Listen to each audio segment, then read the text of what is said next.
오늘 은혜 받으실 하나님 말씀 봉독합니다. 마가복음 3장에 있는 말씀인데 주보에 나와 있는 세 절을 읽도록 하겠습니다. 제가 13절 읽고 여러분 14절 또 15절 함께 읽을 텐데 우리 다 같이 일어나셔서 하나님 말씀 듣겠습니다. 마가복음 3장 13절부터 15절에 있는 말씀입니다.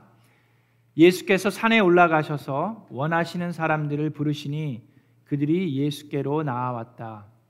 예수께서 12를 세우시고 그들을 또한 사도라고 이름하셨다.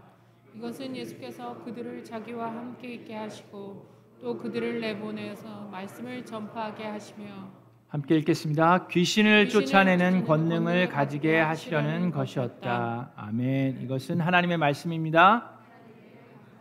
우리 앉으시기 전에 주변에 있는 분들과 인사하겠습니다. 잘 오셨습니다. 반갑습니다. 하늘 복 많이 받으세요. 하나님의 미라클이 됩시다.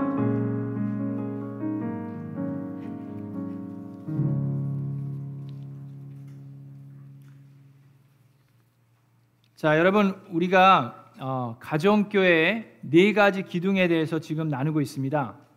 지난주에는 첫 번째 원칙, 첫 번째 기둥인 교회의 존재 목적에 대해서 배웠습니다. 교회의 존재 목적은 예배가 아니라 뭐라고 그랬습니까? 예수 그리스도의 제자를 만드는 거라고 마태복음 28장에 있는 말씀을 통해서 배웠습니다.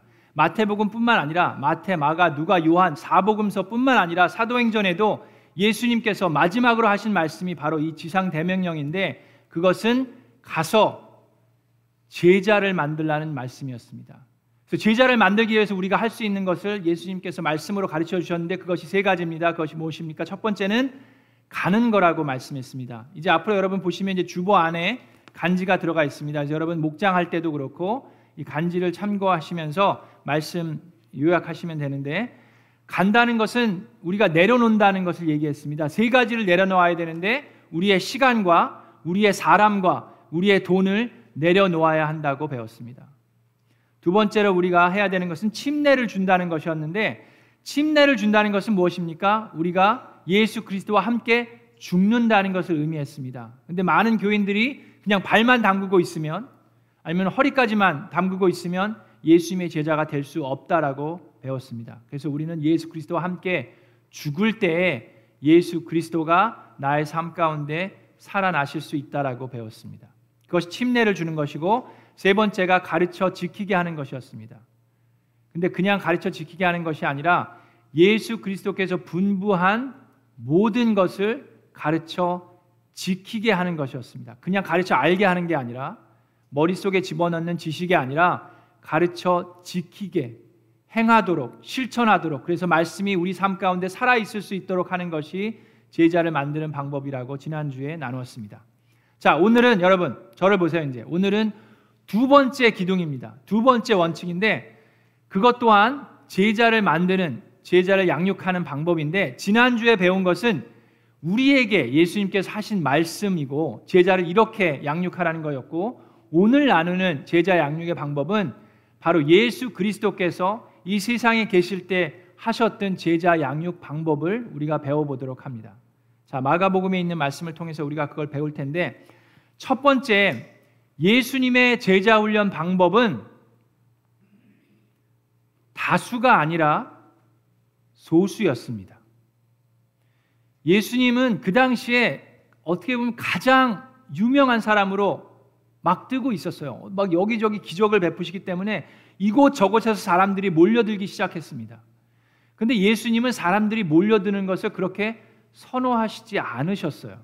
도리어 소수의 제자들과 함께 하시기를 더 선호하셨습니다.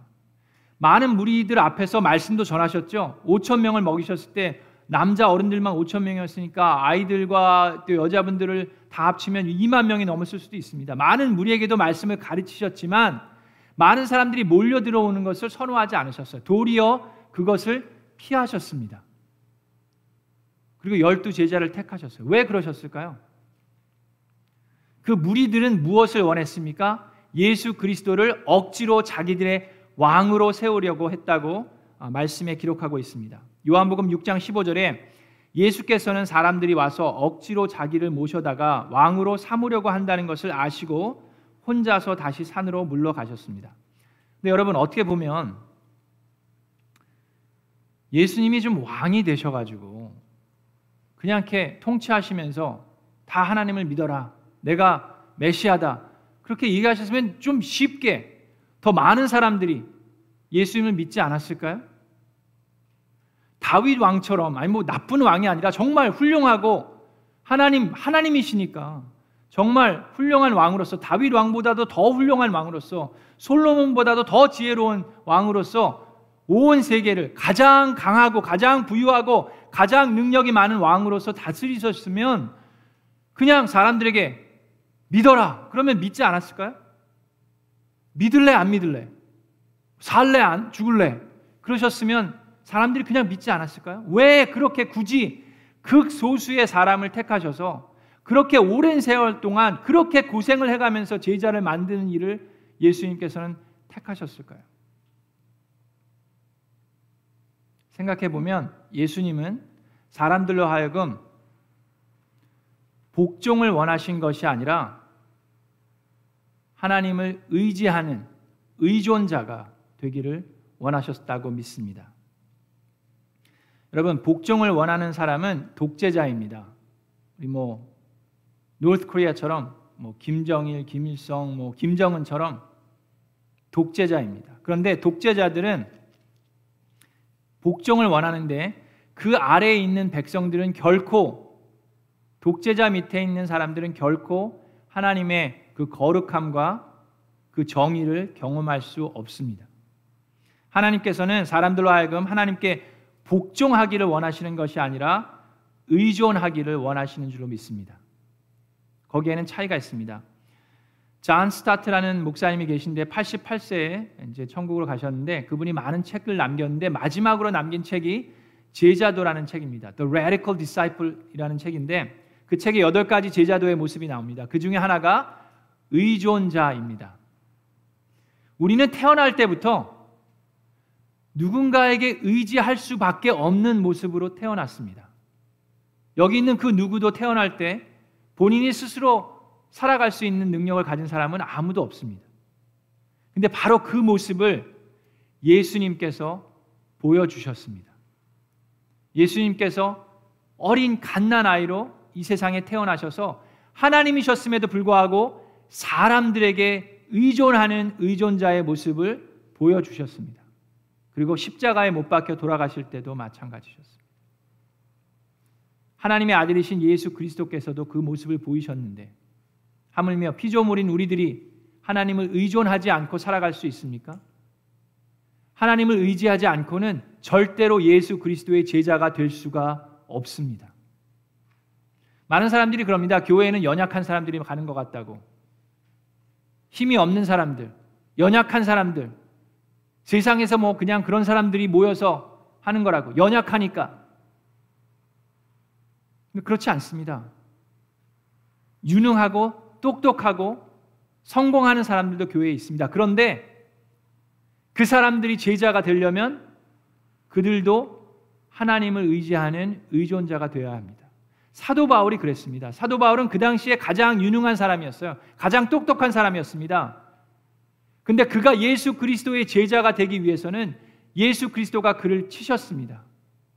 그리고 그가 넘어지고 육의 눈이 멀고 영의 눈이 띄었을 때 그는 비로소 예수 그리스도의 제자가 되기 시작했습니다.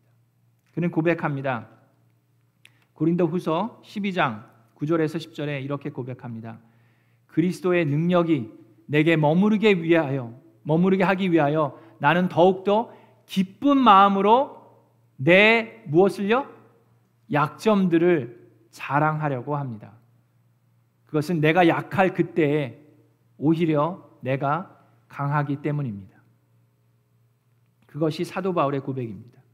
그래서 예수님은 큰 무리가 예수 그리스도를 왕으로 세우려고 했을 때 왕이 돼서 그들에게 강제로 복종하라고 명령하시기보다는 평범하고 연약한 사람들을 택하셔서 더욱더 위대하신 하나님을 체험케 하신 것이 예수 그리스도의 제자 방법이었습니다.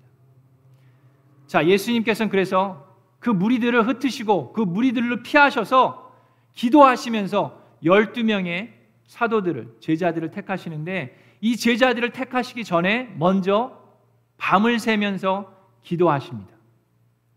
누가복음 6장에 보면 예수께서 기도하려고 산으로 떠나가서 밤을 새우면서 하나님께 기도하셨다라고 나옵니다. 날이 밝을 때 예수께서 제자들을 부르시고 그 중에서 12를 뽑으셨다라고 말씀하십니다. 12 제자를 뽑는다는 것이 얼마나 중요한지 예수님은 알고 계셨어요. 바로 이 12 사도들이야말로 인류의 역사를 바꿔놓을 사람들입니다. 그들을 택하시기 전에 예수님께서 하신 것은 밤이 새도록 하나님께 간절히 기도하셨던 모습이 나와 있습니다. 여기에도 기도의 힘과 능력이 자세히 나타나 있습니다. 여러분, 우리가 2021년도를 시작하면서 특별 새벽 기도를 시작했습니다. 그리고 이제 또 다시 새 학기를 시작하면서 새로운 마음으로 기도하기 원합니다. 주중에는 저희가 여태까지는 계속 이제 개인 기도 하셨는데 이제 9월 달에 제가 목회자 컨퍼런스 다녀오고 또 목자님들과 함께 목자 컨퍼런스 다녀온 다음에 3주 동안 다시금 특별 새벽 기도를 하려고 합니다. 저희가 10월 중순에 부흥회가 있는데 그 부흥회 전으로 3주 동안 다시금 여러분들이 세겹주를 해서 함께 특별 새벽 기도하기 원합니다. 하나님께 말씀하면서 정말 저희가 가을을 맞으면서 부흥회를 준비하면서 저희들 마음속에 하나님께 간절히 기도하는 우리 미라클랜드가 되기를 소원합니다. 자, 12명을 뽑으셨는데 예수님께서 무리를, 다수를 선택하신 것이 아니라 소수를 선택하셨어요. 그게 제자 방법인데 12를 택하셨는데 이 택한 사람들을 보겠습니다. 이 사람들은 결코 유능한 사람들, 유명한 사람들, 대단한 사람들이 아니었습니다. 그 중에는 어부들이 있었어요. 어부들은 그냥 평범한 사람들이었어요. 또 그 중에는 열심당원이 있었습니다. 열심당원 시몬이 있어요. 열심당원은 로마의 억압을 받고 있었어요. 유대인들이, 그죠? 그 독립투사처럼 열심으로 로마에 대항하는 사람들이었습니다. 근데 그 중에는 또 세리가 있었어요. 세리들은 어떤 사람들입니까? 로마의 밑에서 유대인들에게 이 세금을 걷어내면서 그들을 착취하는 사람들이었어요. 근데 그런 서로 다른 사람들, 결코 어울릴 수 없는 사람들을 예수님께서는 택하셔서 한 소수 그룹을 만드셨습니다. 그래서 그 안에는 예수님의 제자들은 서로 다른 모습들이 많고 다른 생각들이 있었기 때문에 서로 다투는 모습들이 성경에 기록되어 있습니다. 서로 자기가 잘났다고 다투기도 하고 싸우기도 하고 얼귀하면서 그렇게 지냈던 모습들이 예수님의 제자들, 이 12 사도들의 모습이 성경에 기록되어 있는데, 여러분 어떻게 보면 바로 그 모습이 목장의 모습일 수도 있습니다. 목장에는 서로 다른 사람들이 있습니다. 겉으로 보면 우리가 내색을 안 할지 모르지만 우리 속마음을 들어보면 서로 시기하고 질투하는 마음이 생길 수도 있습니다.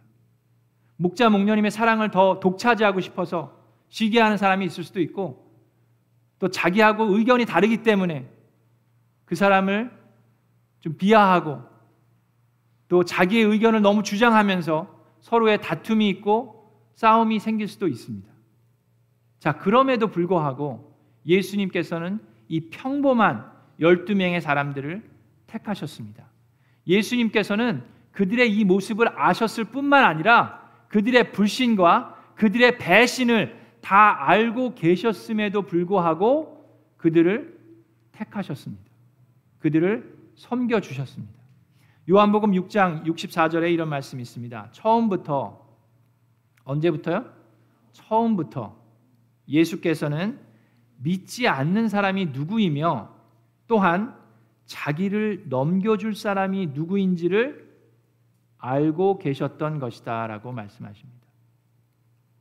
그들이 실패하고 배신하고 팔아넘기고 해줄 것을 예수님은 처음부터 다 알고 계셨음에도 불구하고 그들을 택하시고 부르시고 섬기시고 세우시고 먹이시고 재우시고 돌보아 주시고 가르쳐 주셨고 예수 그리스도의 능력을 부어 주셨습니다.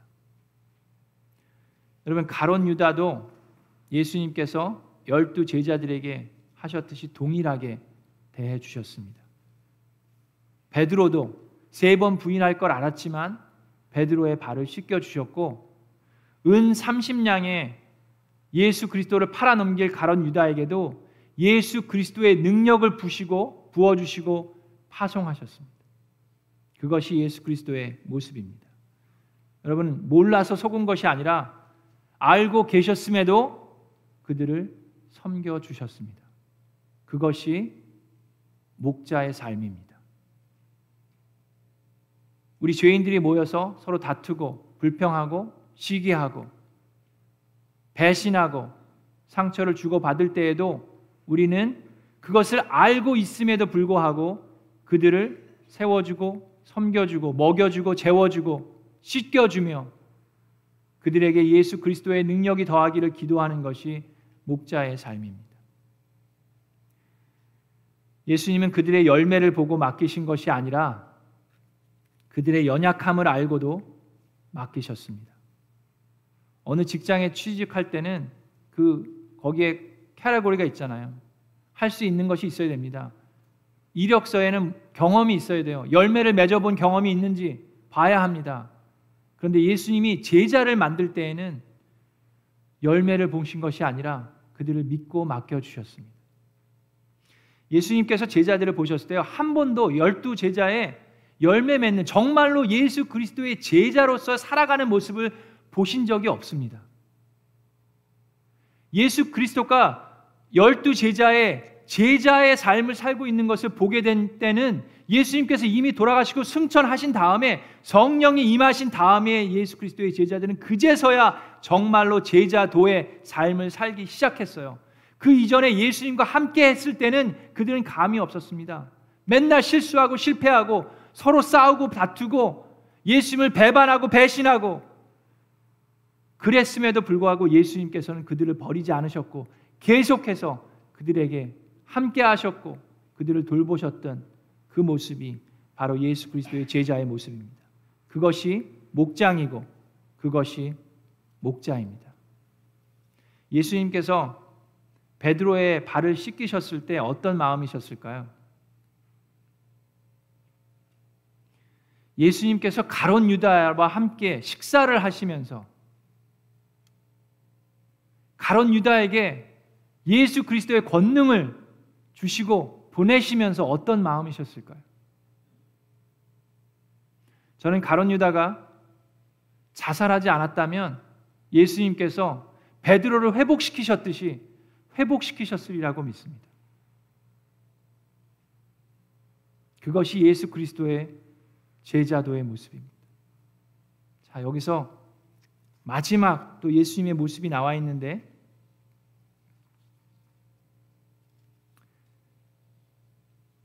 그것은 오늘 나와 있는 것처럼 보내시기 이전에 그들과 함께 하셨다입니다.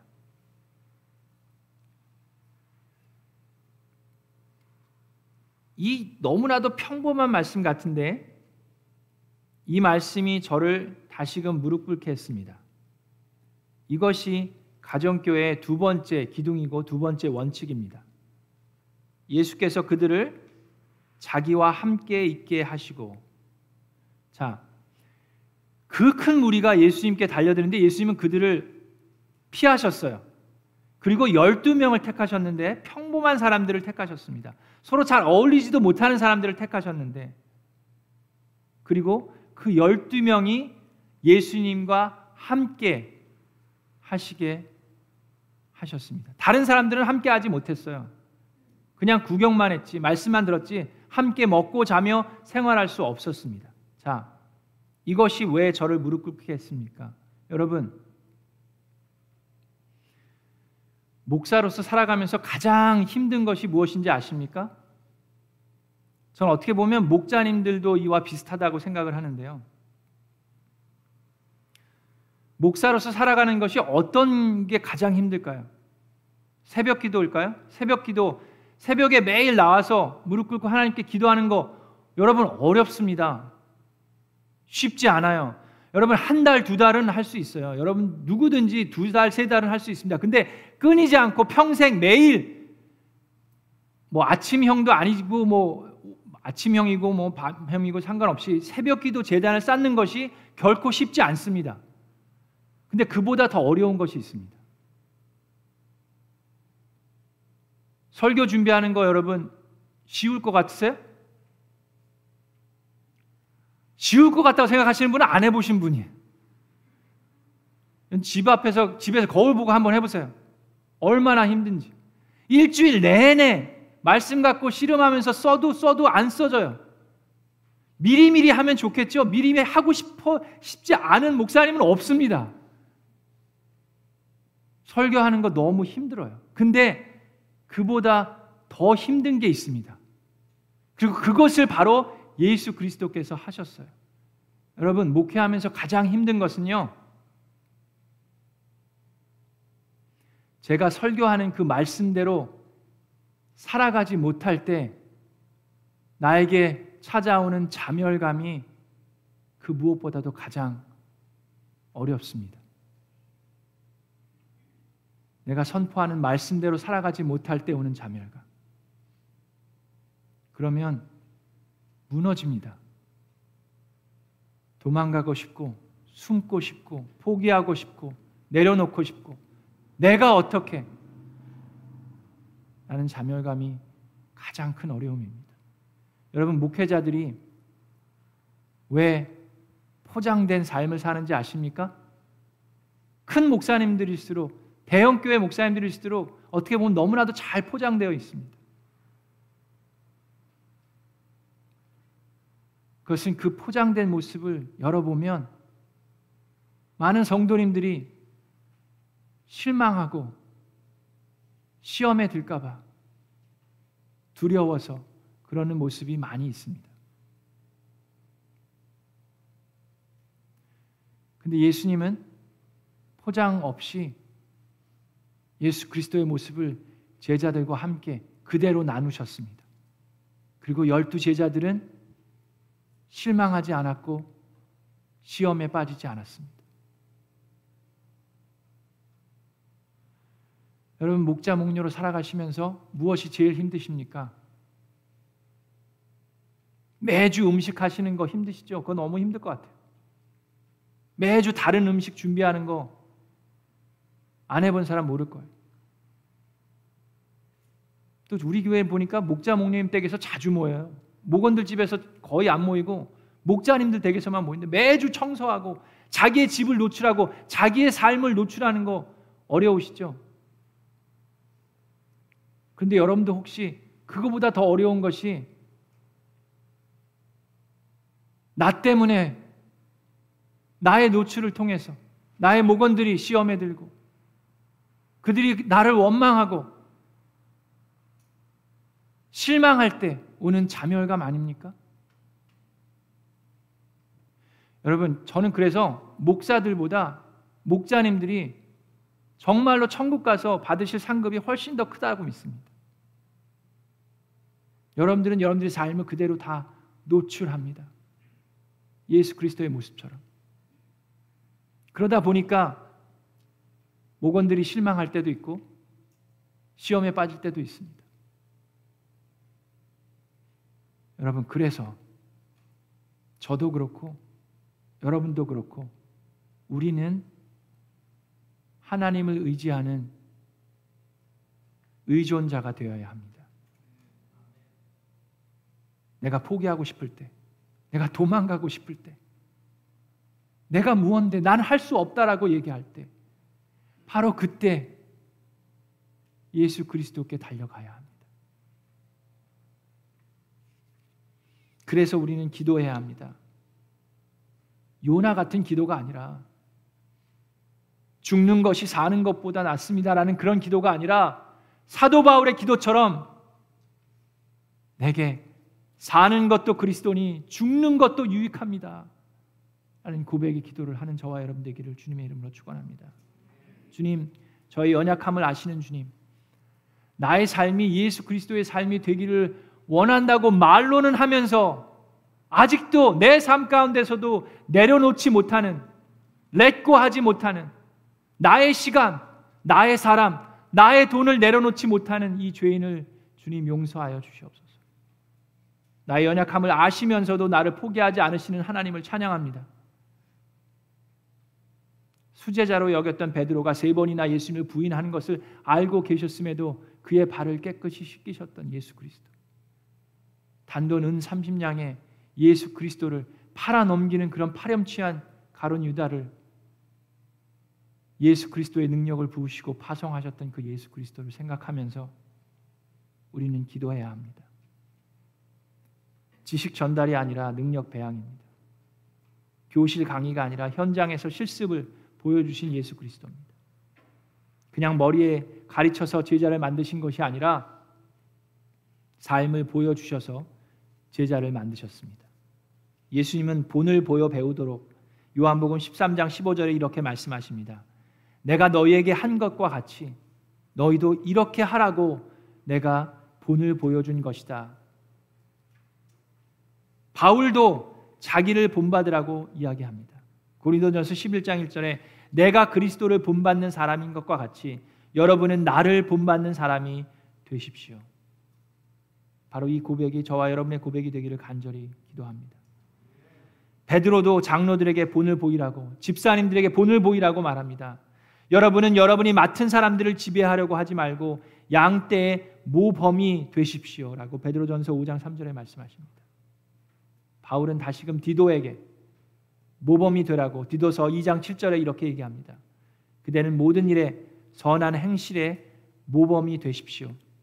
가르치는 일에 순수하고 위엄 있는 태도를 보여야 합니다. 이것이 우리의 간절한 기도가 되기를 우리 좋으신 주님의 이름으로 축원합니다.